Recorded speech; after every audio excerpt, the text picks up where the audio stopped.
Bien, amigos, ya nos encontramos listos para la cuarta edición de su programa Frente a Frente. Usted lo sabe, es un ejercicio periodístico que realizamos con regularidad en compañía del licenciado Jesús Quiñones Jasso y un servidor, en donde analizamos temas de carácter político, de carácter social, de interés nacional, de interés estatal y desde luego que lo referente a nuestra ciudad. Nos tardamos un poquito, unos días para grabar esa cuarta edición, pero bueno, ya estamos listos de nueva cuenta para seguir con este contenido. Licenciado, ¿cómo está? Buenas tardes, Jorge. Pues con el gusto de siempre de poder abordar el tema del devenir nacional, estatal y local, porque creo que generar y traer a la agenda los temas que se están dando en estos contextos, pues no inducen a cómo pensar a la gente, pero sí inducen a pensar en ello y tomar un posicionamiento, y qué mejor que sea un posicionamiento informado en la medida que nosotros podamos colaborar. Hay mucha información que platicar. El tema nacional, Trump está arremetiendo duro, no solamente a México, agarra para todos los países, trae ganas de pelear, algunos se enfrancan, otros no, pero sin embargo ya marcó la agenda el presidente de los Estados Unidos. Pues yo celebro que el presidente Trump sea así, yo creo que es el remedio para el mal que veníamos arrastrando aquí en el país, porque por primera vez, la cuarta transformación no se siente omnipotente. Internamente no ha escuchado a nadie, ni incluso ni a sus mismos correligionarios, un poder central que ahora los está obligando a hacer muchas cosas que son de aplaudirse. Por ejemplo, la entrega de los delincuentes que estaban procesando o estaban purgando condena por delitos de delincuencia organizada, pues ya fueron entregados a Estados Unidos. Y la verdad es que ojalá y vengan por más, incluso los que están sin detener, por una sencilla razón. O sea, nos hemos convertido en un narcoestado y el gobierno se ha convertido en un aplaudidor y en un cómplice de ese narcoestado. Todavía somos más los que no somos parte de la delincuencia como para querer que este tipo de nación, de tipo de gobierno se siga prolongando. No veía, en mi caso, por dónde la frase de abrazos y no balazos y la complicidad electoral que se daba en algunas regiones del estado con la delincuencia y el partido de Morena, por dónde se pudiera romper.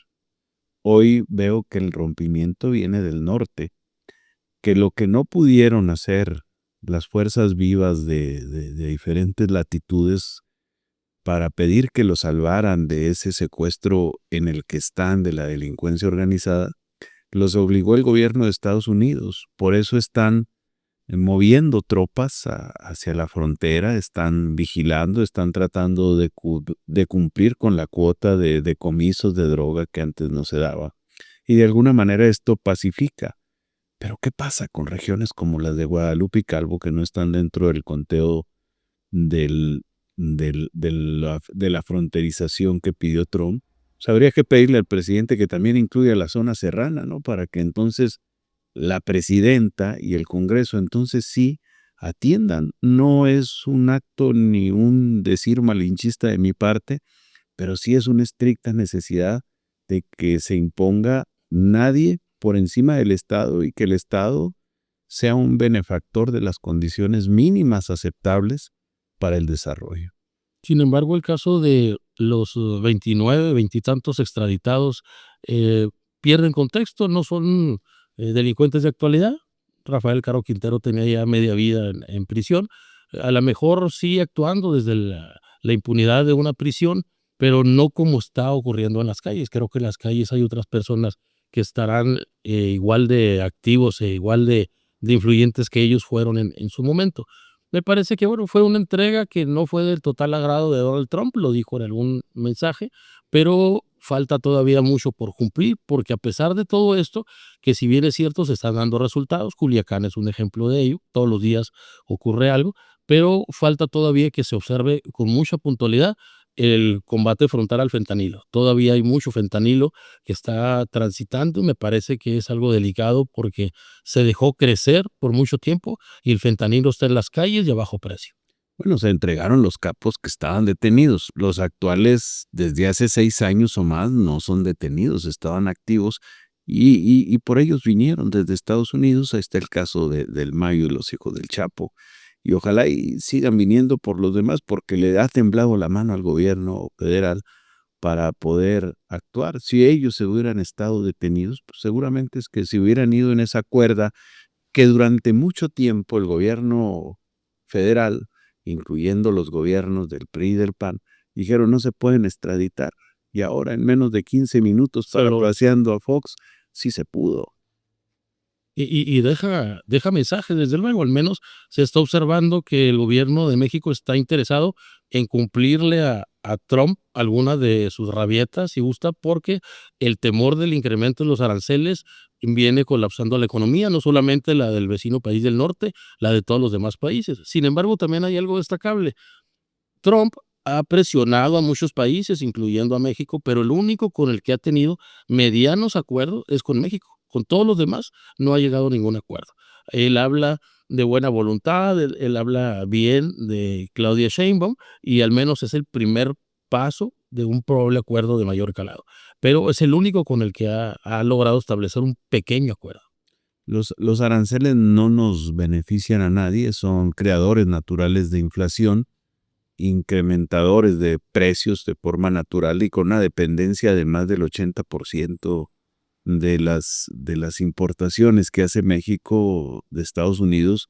Gravarlas, pues es afectar al país, a la población más vulnerable. Son condiciones que se deben de pensar muy bien. Yo considero que si la presidenta eso le está resultando, pues hay que seguirle apoyando. Incluso me tocó ver que Anaya, el senador, el ex candidato a presidente de la República por parte de Acción Nacional, hacía un llamado a una unificación en torno al tema de los aranceles, más allá de los partidos, para dar una cara fuerte hacia el país del norte. Y eso me pareció loable, que es mucho de lo que debemos de hacer en cosas en las que sí nos podemos poner de acuerdo, en las que nunca hemos estado de acuerdo, es en el incremento galopante de la delincuencia ante la complicidad abierta de la Cuarta Transformación. Se dio un regaderazo de pueblo, la presidenta Claudia Sheinbaum, al hacer un posicionamiento en el Zócalo de la Ciudad de México en torno a este tema. Pues sí, o sea, la presidenta traía aceptación y sigue teniéndola, eso no lo podemos decir, pero la aceptación, pues, tiene que ver con temas muy diversos, no necesariamente con lo acertado en las decisiones. Se ha vendido bien la imagen, sí ha tenido buenas decisiones, pero todavía no alcanza a dar el estirón. Si no, habría que preguntarle a los maestros por qué le tuvieron que corregir la plana a la presidenta cuando ella les prometió, al igual que López Obrador, otras cosas muy diferentes. Entonces, si en verdad hubiera una voluntad de cambio, se hubiera plasmado ahí, pero hay que también entender a la presidenta. Lo que están pidiendo los maestros, pues no sale bien en el balance financiero del gobierno, no les alcanza, pero ¿para qué se lo dijeron en campaña? Está como lo de la gasolina, no les alcanzaba, pero quisieron escuchar en campaña lo que les iba a agradar y lo que les iba a llevar votos. Hoy están pagando esa resaca de la borrachera que ellos mismos propiciaron. Y en tiempos de campaña era muy sabido que los maestros federales estaban 100% entregados a la 4T. Los acuerdos estatales eran un tanto más complejos, pero finalmente el magisterio federal estaba abiertamente trabajando para la 4T. Y ahorita que llegó el momento en el que los maestros quieren la respuesta, quieren la solidaridad, no la están encontrando y han colapsado de diferentes maneras, diferentes actos de gobierno. La presidenta Claudia Sheinbaum los ha vivido y nosotros incluso aquí en Parral vimos el caso con el tercer informe de la gobernadora Maruca.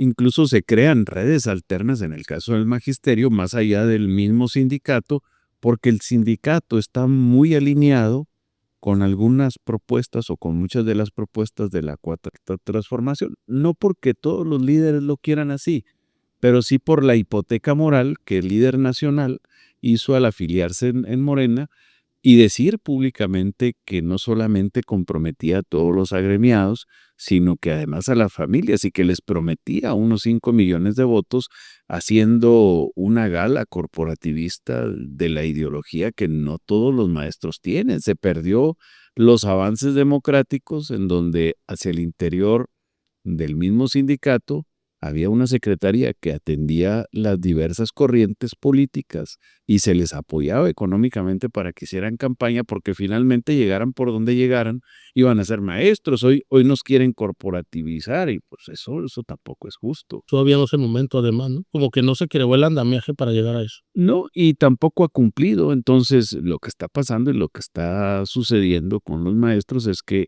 han emergido grupos alternos, tanto en la sección 42 como en la sección octava, que han articulado movimientos que han sacado a los maestros a la calle en protesta porque las causas las sienten justas. Algunos de ellos están en las protestas inconformes.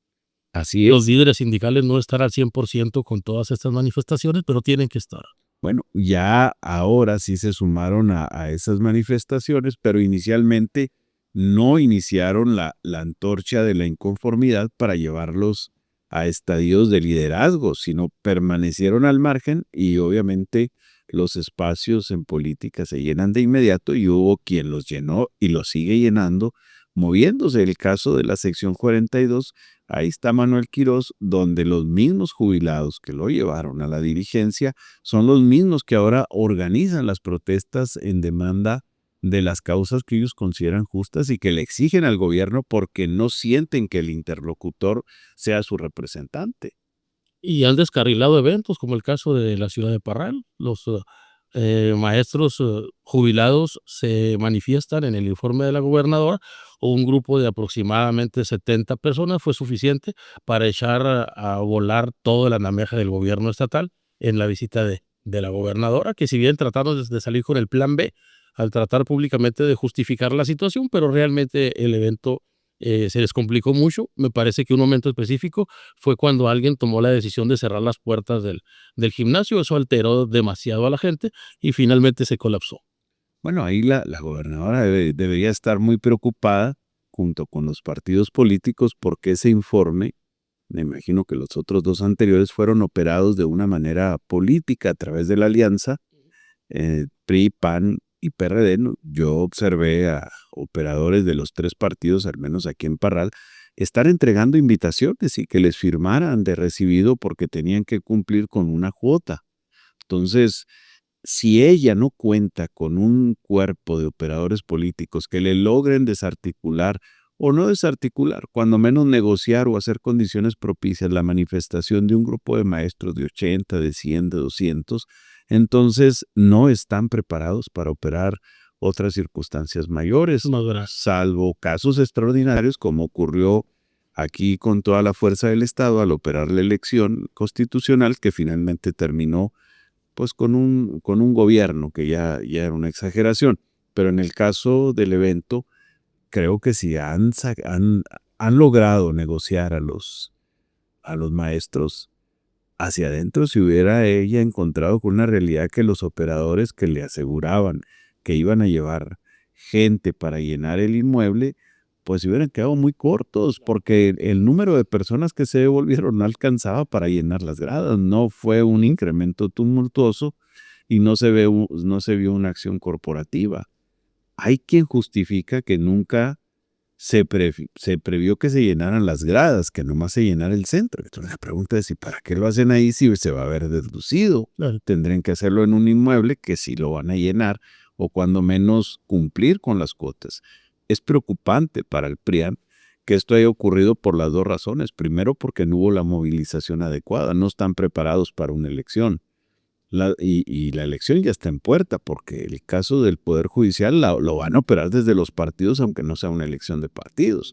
Si les ganan el Poder Judicial los de Morena o los de otro partido, pues más les va a mandar un mensaje de que no están preparados para la sucesión. Ya. Entonces, la gobernadora debe tomar esos factores como labor preventiva. A mí se me hace que la operación que le hicieron hasta debe haber sido una derrama de bilis que le hicieron, porque pues es increíble que tampoco los negociadores supieron manejar el tema de los maestros que al final se terminan reuniendo con ella, que les da la certidumbre y les da el lugar. Es decir, ella tuvo que desarticular, pero tardíamente, esa protesta cuando ellos exigían que fueran antes, pero ahí es donde debieron haber entrado los operadores. Escuchaba un comentario después de eso y dicen que las comparaciones son malas, pero a veces sirven. ¿Qué hubiera hecho César Duarte en un evento de ese tipo? César Duarte hubiera llegado a hablar directamente con los manifestantes y con la mano izquierda que caracterizó a César Duarte, probablemente hasta los había logrado involucrar a su informe, jugando bien con el tema de la política. Me refiero a que César Duarte es hábil para ese tipo de conflictos y en este caso todos los operadores de la gobernadora no supieron qué hacer.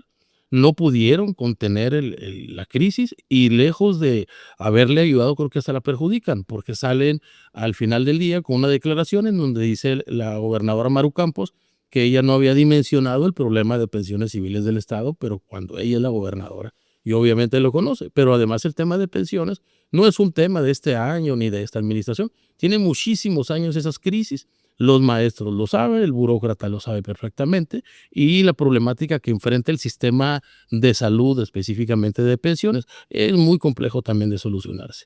También están buscándole otros elementos para enrarecer el tema magisterial, pero definitivamente le faltó oficio político. Los operadores tal vez cumplieron en la hojita del número de invitaciones entregadas, el número de sectores convocados, pero a la hora de llevarlos ahí no pudieron hacer nada. Y los que estaban ahí no pudieron tampoco hacerlos entrar. Yo no dudo que César Duarte, volviendo al ejemplo, hubiera intervenido de esa manera y quizá, porque conoce a varios de ellos, los hubiera convencido. Pero yo no considero que hubiera sido tan eficiente en dos circunstancias. Por ejemplo, el gran problema de pensiones lo ocasionó el gobierno de César Duarte. Ellos dijeron que tenían asegurado con González Tachiquín, con la reforma que casi le daba el Nobel de Economía, de cómo hacer el andamiaje, que era una vil mentira. Y a él se lo hubieran reclamado.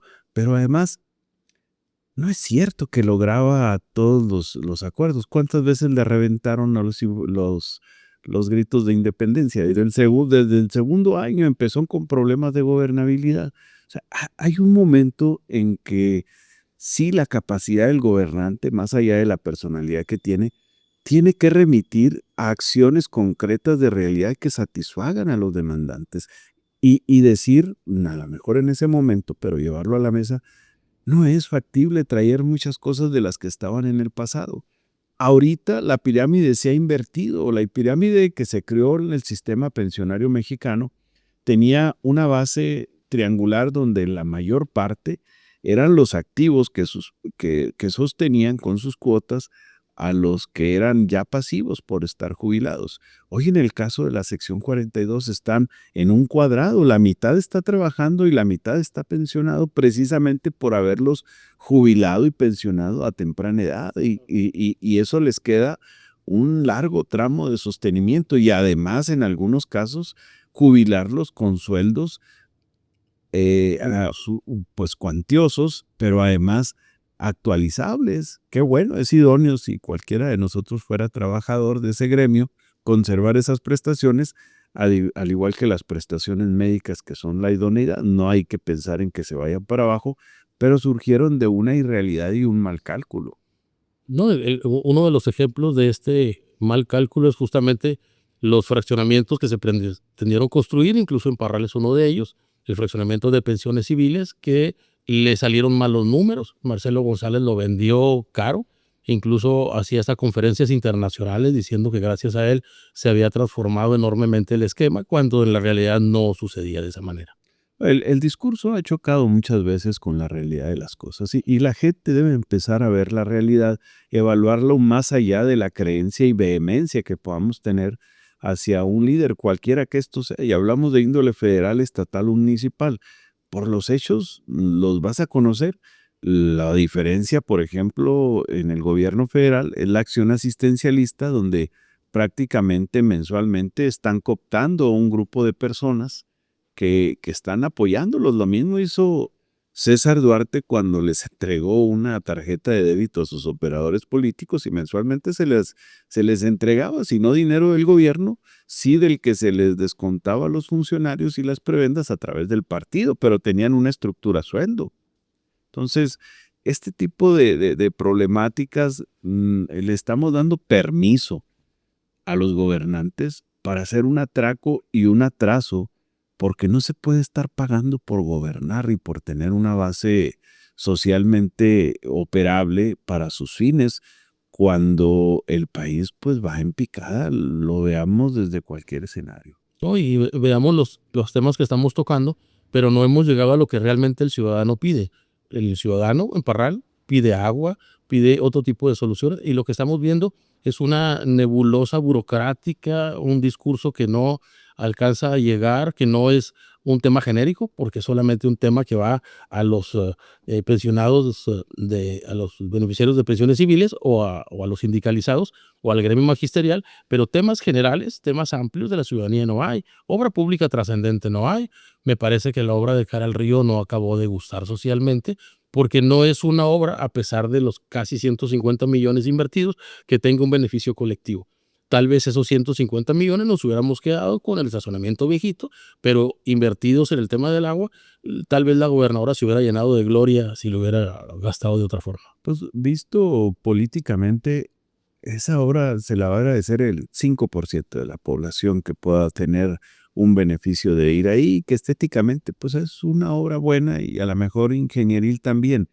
Pero el otro 95 le va a preguntar ahorita en el verano dónde está el agua.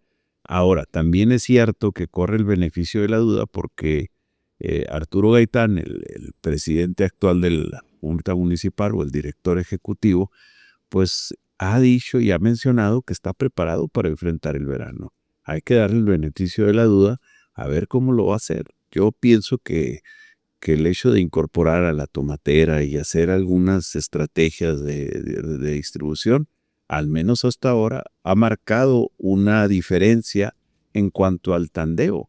El tandeo en tiempo de frío, en tiempo de menor demanda, ha sido menor que en otro tiempo de frío, en estas mismas fechas, y que quizás sea un buen modelo para poder no acabar. Se necesitan fuentes de abastecimiento adicionales, pero sí para bien administrar el tema del agua, porque ahí a mí me llamó mucho la atención y aquí lo comento, cómo cierra una fuente de abastecimiento, creo que la del Caimán, porque pues de 15 litros que bombeaba le llegaban 5 y los otros 10 iban a un presón de un conocido empresario que lo utilizaba para edificar sus viviendas. Y entonces el costo de la energía eléctrica, pues el costo de la energía eléctrica la pagábamos todos nosotros. El beneficio de esa empresa. Pero y esa empresa ahorita no dice esa boca es mía y quiere encabezar a lo mejor algunas acciones tendientes a potencializar desde su muy particular punto de vista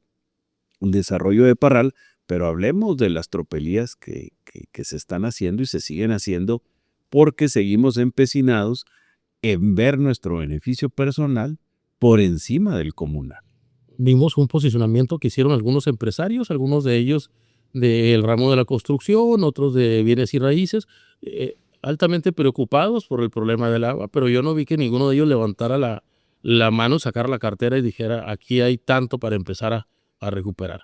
Quieren tratar de colgarse de donde se pueda del presupuesto estatal con ideas, que a lo mejor las ideas ya las tiene el gobierno, pero lo que se necesita es suma de recursos. Y yo no vi a ningún empresario, porque hay terratenientes, hay constructores, hay gente pudiente, que no levantó la voz diciendo que hay tanto, que eso es lo que necesitamos escuchar. Bueno, ya con que no le quiten, de los que estaban ahí, hubo a quien le dijeron que metía tubería que debería haber sido de PVC, la metía de poliducto y ya no dijo nada. Y eso genera fugas y las mismas fugas que generan el desabasto. Si con que hagan las cosas bien, ¿qué tiene que no le aporte? Y no es uno, sino varios fraccionamientos en esa situación. Y vemos incluso casos de luchadores sociales que también con la mano izquierda, por la mano derecha piden descuentos y con la mano izquierda pues tienen ranchos donde abastecen sus terrenos del agua de todos y hasta se dan el lujo de sustraer agua para comercializarla en otras empresas. Y eso no dice nada, pero sí dicen del bloqueo que se hace por la falta de descuentos, que es muy legítimo, pero como tan ilegítimo es la otra práctica.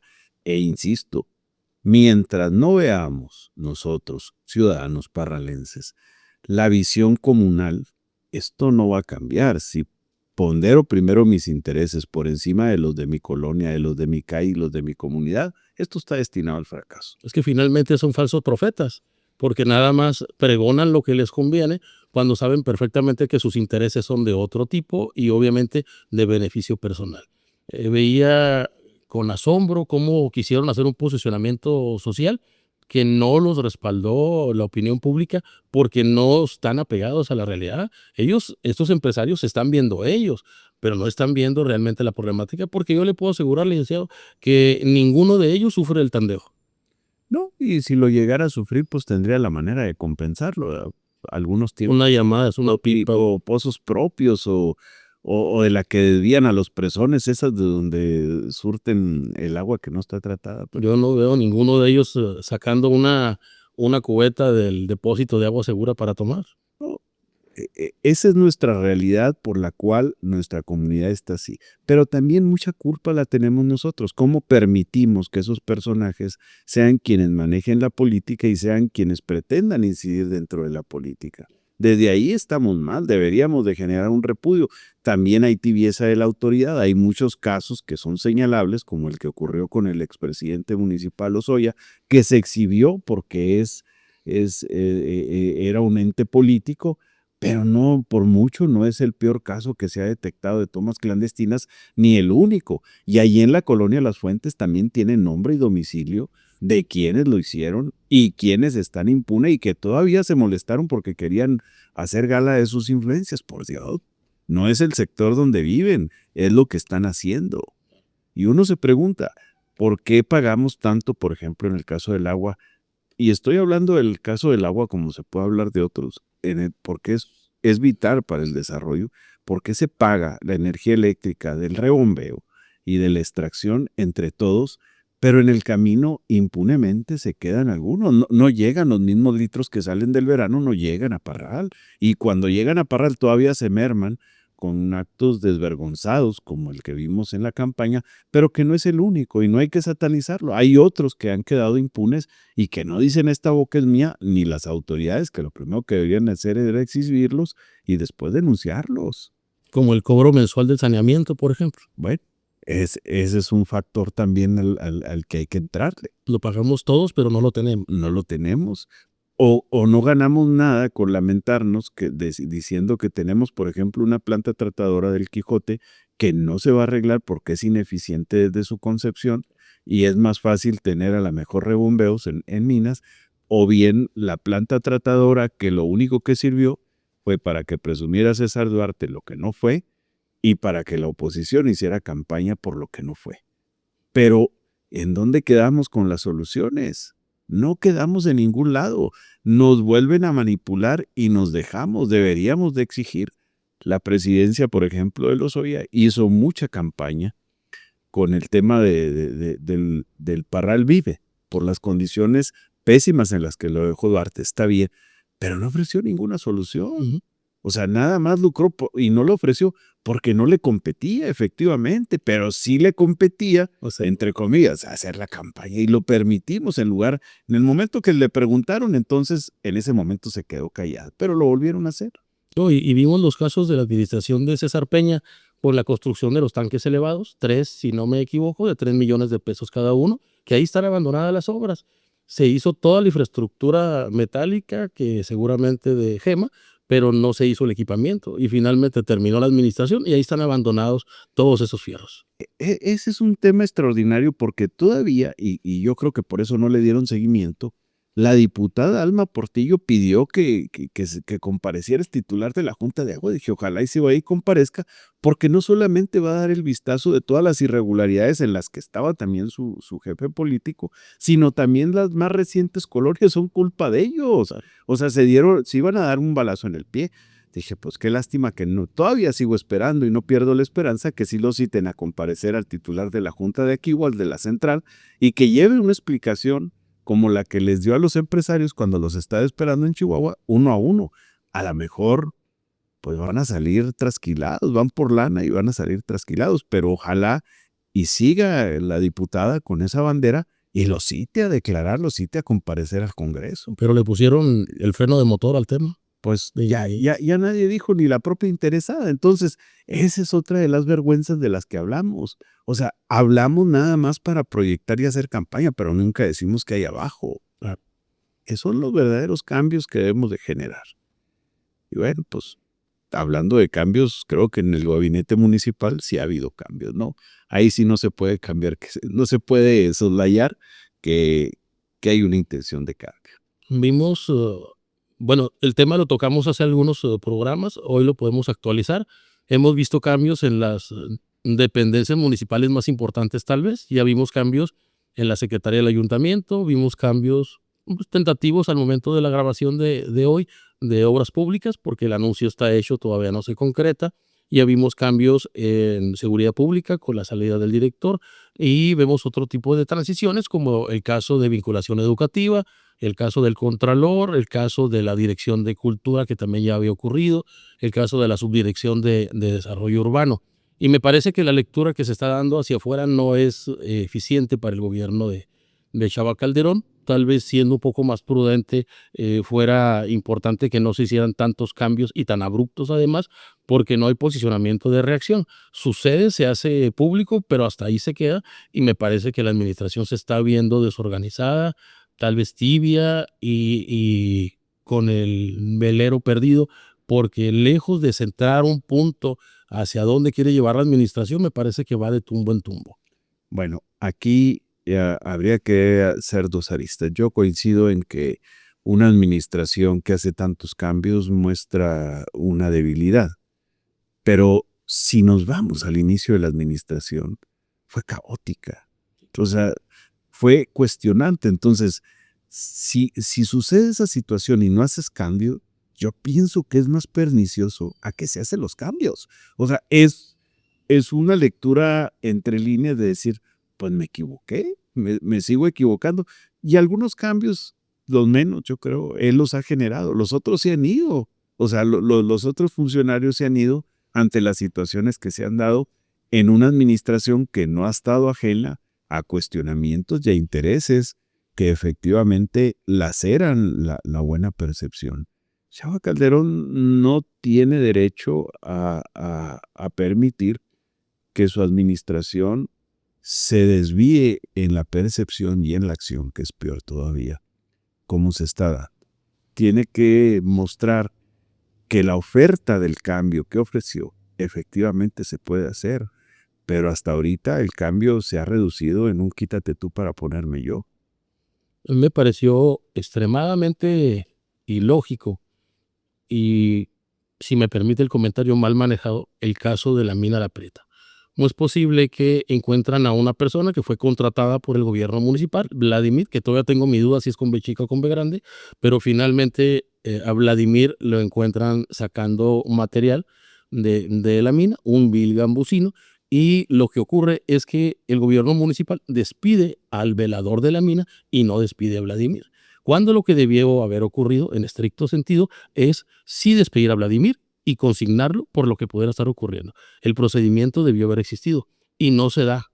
Eso es precisamente los daños profundos que le están ocasionando a la administración de Chava Calderón, que la gente no lo vea con seriedad.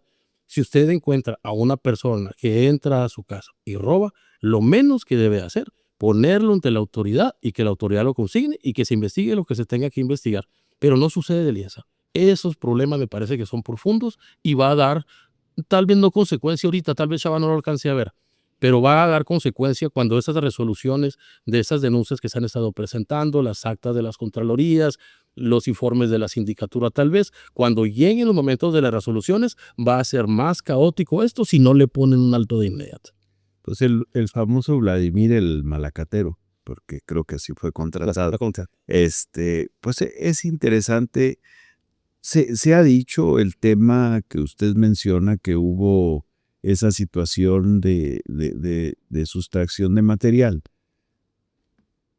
Yo creo que no se debe haber corrido a nadie, pero en dado caso, si ya corrieron o despidieron al velador, pues él ya no tiene nada que perder, ¿no?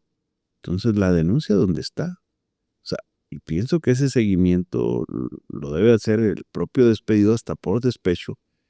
Pero número 2, también todo es subjetivo, porque luego, a ver, ¿qué le iban a comprobar? Que se había llevado qué y de quién era. Por ejemplo, hablan de los jales de concentrado o ya el concentrado, pero nadie lo corrobora. Tenemos huellas, tenemos sospechas. Hay que reclamar por qué en esa mina donde los robos han sido la permanente desde que se compró hasta nuestra fecha, ¿por qué hasta ahora se está notando? Es importante poner un hasta aquí y decir, esto es lo que tenemos que preservar de la mina. Los saqueos anteriores, pues ya es muy difícil de que los puedan. Ya es histórico. Pues, exactamente. Y en el caso de lo de Vladimir, pues sucede un poco lo mismo. Se cuecen y se dan muchos mitos, por ejemplo, de la afectación a la mina, que por su valor histórico, pero nadie lo puede corroborar que se afectó. Ni siquiera saben qué parte de la mina puede ser considerada como un vestigio histórico que puede ser inamovible, si la construcción, si el cerro, porque también al cerro le hicieron modificaciones, o el malacate, la estructura como tal, se deba de conservar. Y eso es un desapego también de Lina que no ejerce ese factor, como tampoco en el caso de la tumba de Villa. Pues ahí sacaron que quitaron una placa porque no les gustó que Alfredo Lozoya pusiera su nombre para la posteridad y pudiera tener razón. Pero se me hace que sudar una calentura ajena porque pues yo todavía no sé que esa tumba sea propiedad del municipio y eso nos remite enseguida a cómo pudo invertir el municipio dinero en terreno ajeno, si las reglas son muy claras. Y todo eso no se dice, o sea, nos puede mucho que alguien se haya robado un trozo de material, pero no nos puede el destrozo que estamos haciendo en la comunidad, y nos puede porque él se alivianó y porque se llevó un dinero, pero no nos puede por la afectación de ese trozo de historia que se llevaron. Entonces, debemos de cambiar las polaridades y ojalá, y si se castigue a quien debe de ser. No hay una sola denuncia contra Vladimir. ¿No? Entonces, ¿cómo lo van a llevar a juzgar? Tenemos muchas versiones de robo, Excesivas. ¿Y quién puede comprobar que depositaron material en un terreno de una familia connotada aquí? ¿Y dónde están las facturas de esa piedra que diga que son propiedad o origen de un? No hay. Pero la denuncia lo dice. Pues la denuncia ante el INE lo menciona, con una sospecha, pero no con un peritaje. No acredita nada, pero al menos la denuncia que presentó Liliana Valdés sí señala el predio de la familia Loya. Y como le cuestionaba, está bien, se lo llevó ahí con la familia Loya. Y las piedras eran lo histórico de la mina. Las piedras tienen la misma edad en cualquier parte. No era el factor. Se desviaron porque el verdadero daño a lo mejor se lo hicieron a la tolva al vaciarla. O a lo mejor se lo hicieron a través de la modificación de estructuras, pero no lo deja en claro tampoco el INAH. Nos deja grandes vacíos que no podemos resolver los mortales. Y ahí me llegó una cuestionante cuando se dio ese tema, incluso se lo preguntaba a Liliana, ¿por qué no presentaron una denuncia ante la Fiscalía General de la República o ante la Fiscalía del Estado? El tema que lo quiera ver. Porque sí presentaron una denuncia ante el INAH y la misma denuncia con copia para la sindicatura. Pero si hay un indicio de un robo, de un saqueo, de un exceso a un contrato celebrado con el Grupo México, ¿por qué no se le dio vista a la Fiscalía, que es la autoridad que puede investigar? Las otras dos no investigan. La línea solamente es un ente administrativo que podrá tener sus observaciones y facultades para turnarla a quien pueda sancionar, pero la Fiscalía no tomó cuentas en este caso, que me parece que si había el interés de aclararlo, ahí está la instancia y no se utilizó. Pues ahí también hay dos aristas. La primera, si llega ante la fiscalía la queja que hace, le va a decir, ¿y usted vio que ese material lo sustrajeron? Sí, claro. Va a decir Y la que no, desecho. me explico. ¿O a usted le consta que ese material estaba ahí? Tampoco. Ni tampoco hay periciales que lo permitan hacer. Entonces, estamos ante una ola de versiones en donde lo único que se puede establecer es preservar el patrimonio histórico que está protegido incluso por un acuerdo presidencial de que no ha sido dañado. Y ese es el principal foco. Si queremos entonces empezar a ver qué es lo que estamos haciendo con, con aquellos materiales que escapan al tema de lo histórico, entonces hay que hacer un inventario del corte administrativo como se hace con cualquier otro vehículo.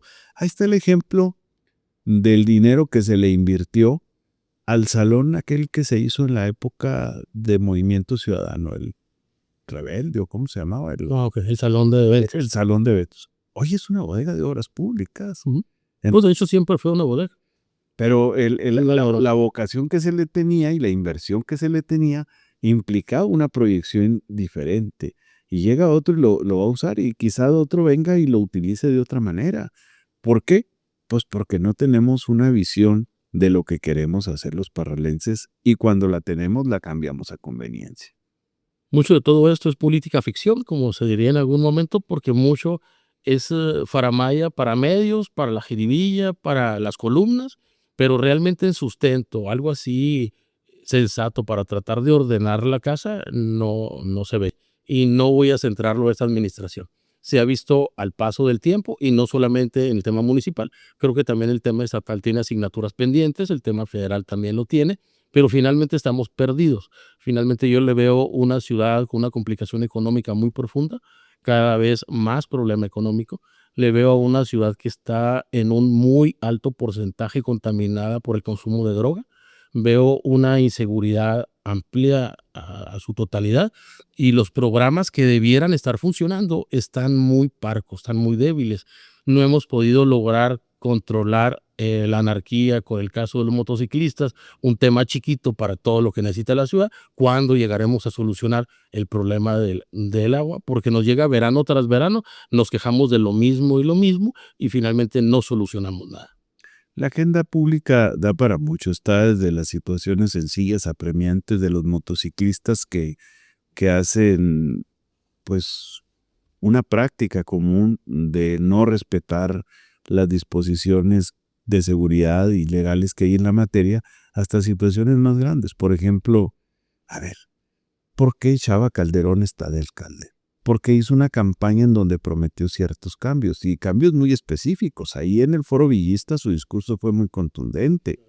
Había que hacer un cambio de lo que estaba ocurriendo, pero no se ha hecho. Ahí está el robo de energía eléctrica, para llamarle robo, que se da por la empresa concesionaria de la recolección de basura, que no solamente es te devuelvo el dinero para que no haya problema, es un abuso que incluso debe ser tipificado legalmente porque hay una complicidad entre los que estaban y los propietarios de esa empresa que son lo mismo. Y ya que me lo devuelvas, pues es lo mínimo a lo que aspiro, pero creo que ante el abuso de confianza, hasta la reversión aplica, pero no hay ganas de ponerle el punto a la I. ¿Y qué tiene?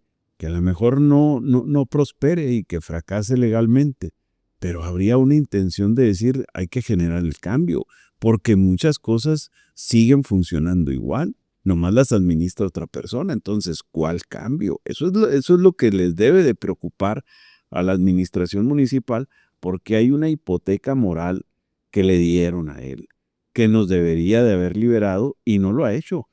Los cambios en el gabinete son parte del folclore, Sí, porque claro. finalmente el depósito de la confianza política se le asignó a él y él sabrá si los cambia 20, 15 o 5 veces, porque finalmente él es el que tiene que dar cuentas.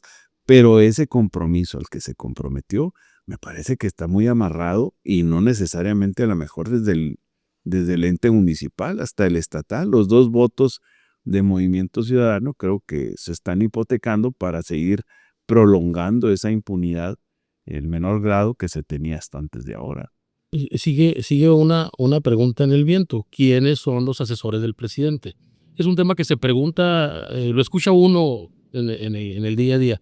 Y ahorita hablábamos del caso del Vladimir, porque Vladimir no fue consignado ante la autoridad para que se le investigue y si es responsable o no, bueno, ya la autoridad que lo determine. Pero en el caso, por ejemplo, de los policías que participaron en el hecho donde desaparecieron 2 jóvenes que al menos hasta el día de la grabación de este programa no han aparecido y que en consecuencia el que sí desapareció fue el director de seguridad pública, a ellos tampoco se les inició un procedimiento interno en la oficina propia para hacerlo, la oficina sancionadora de asuntos internos de seguridad pública. Es decir, el esquema jurídico, el andamiaje legal no interesa, interesa otras cosas, sabrá Dios en dónde estará, pero a ellos debieron mínimo haberlos llevado al órgano interno de control o bien a la oficina de asuntos internos y tampoco sucede. No, el órgano interno de control y el de seguridad pública sí son la instancia que se debe aplicar. Ignoro si efectivamente fueron llevados, pero el verdaderamente trascendente está en la fiscalía porque lo que hicieron o presuntamente hicieron, pues tiene mucho que ver con una negligencia en el ejercicio del poder público, donde estamos para preservar las condiciones de los ciudadanos en óptima. Está muy lejos, por ejemplo, de ser la misma responsabilidad de que ellos hubieran sido los actuantes para llevárselos. Y venimos transitando de una policía donde eran los delincuentes que sustraían a la gente y se los llevaban, y además hasta había patrullas clonadas y demás, a una policía negligente y a la mejor temerosa. Voy a poner un escenario. Voy a poner el escenario donde llegaron los 2 policías ahí y estaban el grupo armado. Por sentido común, ¿qué hacen? ¿Se la juegan ahí? Yo no sé, Aquí nos morimos todos. no se la juega, desde luego que Entonces, no los estoy justificando, pero creo que el escenario son 2 policías contra una delincuencia que entonces me hace pensar, ¿y quién les ha permitido estar aquí? ellos mismos. ¿Me explico? Bueno, esto se nos está revirtiendo y es donde hablo de las soluciones de fondo. No estamos hablando de que dejaron ir un ratero, estamos hablando de que ni con armas, ni numéricamente, o a lo mejor convencidos y corrompidos, como usted quiera, estaban en posibilidades de dar una certidumbre a quienes se lo estaban llevando. Entonces, habría que analizar las cosas de fondo. El caso es grave que se vea así, de acuerdo, pero ese parche no va a cambiar la situación que se está viviendo. Lo que debemos de tener es un director con una visión más global, donde estirpe esos grupos delincuenciales que así inició nuestra plática, que están exportando los que están detenidos, pero ¿cuántos más hacen falta que se lleven de aquí? Necesitamos condiciones óptimas para vivir aquí en Parral. Y no las encontramos. Y no las encontramos porque ahí también habría que preguntar, bueno, pues ¿dónde está la Fiscalía, la Seguridad Pública Estatal y dónde está la Federación? No existen. Y si se los llevan con suerte y suponiendo que ahí los desarmaran en un acto de proeza, con suerte y hasta los liberan porque no tenían un cargo específico fehaciente. Se da el cargo hasta el momento en que se desaparecen estas personas. ¿De qué los van a acusar en la fiscalía? De negligencia en el servicio, una omisión y de miedo en alto grado. claro. Y, bueno, complicidad o lo que sea, pero no de la acción de ser Los secuestradores o los homicidas. ya no sabías si querías que llegara el delincuente por ti o si llegara seguridad pública, porque era lo mismo. Entonces, aquí empieza a haber una evolución no de la noche a la mañana y no se debe tampoco a que haya entrado Chava Calderón.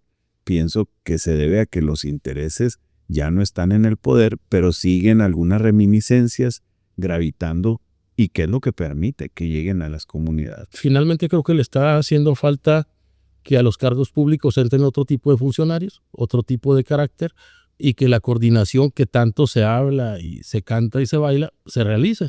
Porque todo el mundo dice que las mesas de seguridad son mesas para coordinar acciones que no se ven las acciones. Vimos en el tema anterior, cuando agredieron al general de la zona militar, no ocurrió absolutamente nada.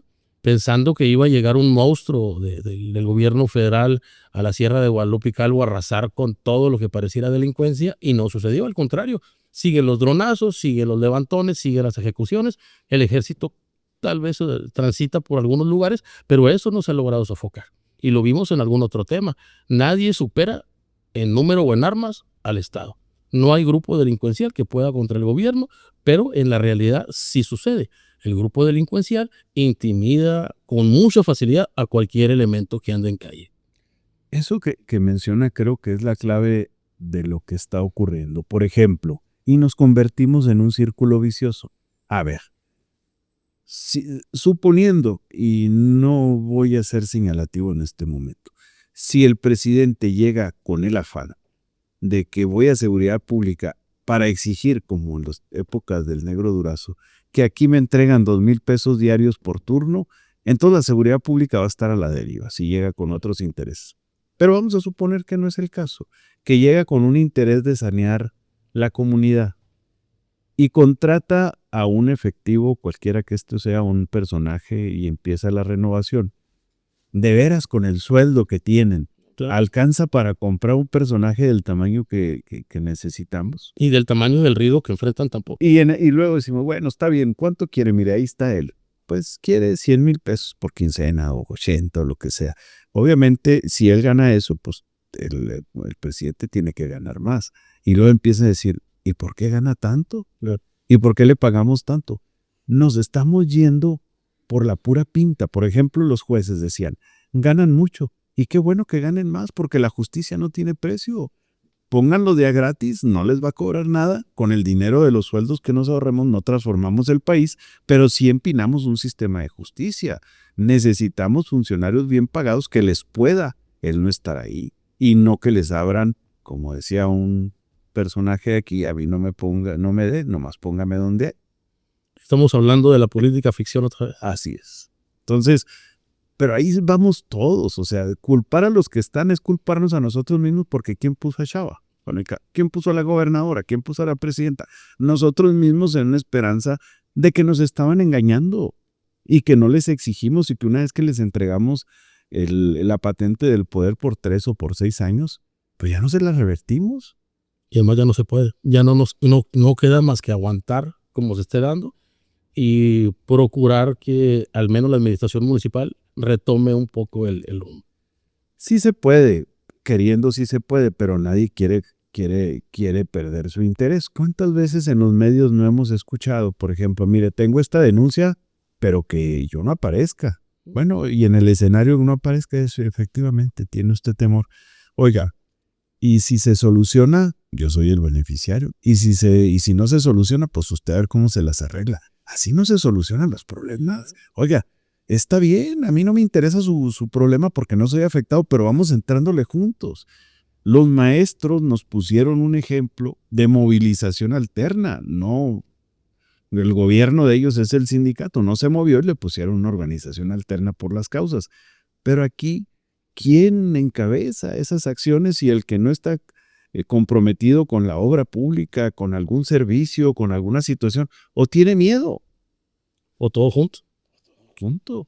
Entonces, es esa situación cultural es a la que le debemos ir apostando en menor o mayor grado, avanzando en el ejemplo de que si algo está mal, por ejemplo en la mina, pues hay que llevar hasta las últimas consecuencias. Dicen, por ejemplo, Liliana, ¿y a ella qué le motiva? Pues si ella tuvo Movimiento Ciudadano, pues porque las personas que a la mejor sí les motiva, pues no tienen la cara ni dicen nada. Pues alguien lo tenía que hacer, los espacios se cubren, pero sí es necesario que cada vez más nos integremos a la agenda pública con acciones, propuestas y críticas. Ese es el único factor de cambio. Hemos ido en un demérito hacia atrás, y de pasar antes de la crítica, por ejemplo, radiofónica, soy fulano de tal, quiero hablar, y saltaba la crítica, a la impunidad de las redes sociales. Y con el perfil falso. Entonces, así tampoco se cambia. Sí, comentábamos el asunto de que le apostamos también mucho a la demencia. En el servicio público es muy común este asunto. Estos temas que hemos estado abordando el día de hoy son temas actuales o temas del día a día, pero ya se nos olvidó el caso de las 20 y tantas transferencias por la llamada extorsión en la administración de César Peña, que incluso él se decía sorprendido porque siendo presidente municipal no se había dado cuenta que una trabajadora de la tesorería había hecho esos depósitos a una cuenta que todavía no se sabe quién es. ¿Y a qué le apostamos? No a detener, no a sancionar, no a la sentencia. Le apostamos a que se nos olvide. Le apostamos al tema nuevo, que sea más polémico que el anterior, para que vayamos dejando todo esto atrás. ¿Cuándo avanzan los casos? ¿Cuándo es conveniente para exhibir públicamente la rivalidad de los grupos políticos? ¿Cuándo es conveniente? Cuando alguien se siente afectado y le sigue hasta las últimas consecuencias, pero por una justicia social nunca avanzan los temas, ¿no? Nunca.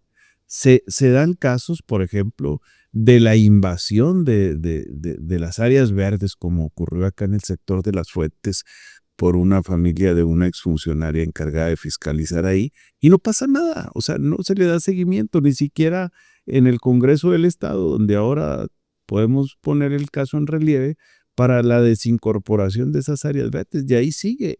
Esos son deudas que tenemos que saldar porque son deudas morales de la sociedad que empiezan a reclamar desde hace mucho tiempo, de hecho, el tema de la no confianza en el gobierno. Si no confías en el gobierno, entonces ¿en quién vas a confiar? Lamentablemente son demasiados los ejemplos de desconfianza hacia el gobierno. Por eso los partidos políticos cada vez más mermados pierden su clientela y la credibilidad ya ahorita en un partido político formal está muy decaída, precisamente porque ya fueron demasiadas las mentiras o demasiados los incumplimientos. Morena tampoco tiene credibilidad, pero tiene dinero para comprar. Entonces, ¿qué es lo que se está haciendo? A través del programa le está tapando los ojos porque quieren seguir usufructuando el que recibe ese beneficio y no quiere que haya un cambio por eso, pero no necesariamente porque existe una aprobación del buen quehacer. Y hemos caído en ese mismo círculo y los que se fueron, pues se fueron por irregulares. Pero total que seguimos eligiendo entre los menos peores, no entre los mejores. Y ese es el viraje cultural al cual debemos de apostarle con denuncias claras. No es tan difícil. Por ejemplo, vemos en comunidades, sobre todo del sur del país, que a veces, que no es lo deseable, que persiguen al delincuente y a veces hasta lo linchan. Injusticia por su propia mano. Porque la autoridad no actúa. Pero aquí no. Aquí no estamos acostumbrados porque todos estamos coludidos con un interés directo o indirecto. Y eso tarde o temprano nos va a reclamar. En los 80s permitimos que los narcotraficantes llegaran y tocaran nuestra puerta, sabíamos a lo que se dedicaban y hasta les abrimos las puertas de la sociedad. Ya cuando estaban adentro ya no habíamos cómo sacarlos. Y entonces empezamos a generar una economía de una estirpe delincuencial que fue mentira. Fue mentira. Y aquí están. Pero en su momento fue parte del tema, ¿no? Llegaba la temporada de la cosecha y ya circulaban los marquís, ya circulaba la compra en las ferreteras, en las refaccionarias, y sabía la gente, lo comentaba abiertamente, de dónde venía, hacia dónde iba todo lo que compraba, y era un tema que era del día a día en su momento, y se permitió. Ahí está el caso de Jiménez, y ya estaba leyendo un reportaje de los negocios que fueron bollantes y se quedaron callados. Y aquí en Parral hasta el título de Don Fulano le pusieron a varios de los actores a sabiendas de lo que tenían y de lo que teníamos a lo mejor y lo manteníamos. Es imposible estirpar esa economía, estoy de acuerdo, pero lo que sí es posible es no integrarla como parte actuante dentro de una sociedad. Usted en su casa sabe a quién le abre la puerta. En la calle circula el que sea. Entonces, lo mismo nos está pasando. No nos quejemos porque decimos que es hijo de fulano, que no hay problema, y al que tiene menos fortuna económica, pues lo soslayamos porque no es hijo de él. Como el que llega armado a la escuela. Hasta, bueno, y ahí pasó otro ejemplo. No pasó nada, hay un niño lesionado, por ejemplo, en el caso de ellos, porque la mayoría son pudientes y el niño que terminó enfrentando la mayor responsabilidad solo. Entonces, no, es solo el afectado, pero además se le está echando la culpa a un niño que viene de la periferia. Entonces, tampoco es justo. Si la investigación deriva en que es el de la periferia, está bien, pero los que tienen manera de defenderse y eludirse, pues esos siguen gozando de ese caldo de cultivo que se nos sigue revirtiendo. Hay muchos temas todavía, Liz. Pues sí, y mucha idoneidad en algunas cosas. La realidad es lo que está aconteciendo en el día a día. Ojalá y podamos ver a través de una mirada crítica, sociocrítica, que cambie, pues cuando menos nuestro pensar de un un factor idólatra, en algunos casos, hacia los gobernantes, a un factor de exigencia, porque esos son servidores públicos, pero se sirven del público últimamente. Licenciado, ya nos vemos. Ya nos vamos. Yo agradezco la invitación que amablemente me hace para esta cuarta edición de Frente a Frente. Y bueno, pues les invitamos para que en la próxima entrega pues estemos presentes en este debate donde quizás no tengamos razón, pero qué bien que le ponemos los temas de agenda y reflexione como usted considere mejor. Y los próximos días los dedicaremos a escuchar los comentarios de la gente para enriquecer y corregir lo que sea necesario y seguir construyendo la siguiente entrega de este Frente a Frente. Por supuesto que sí.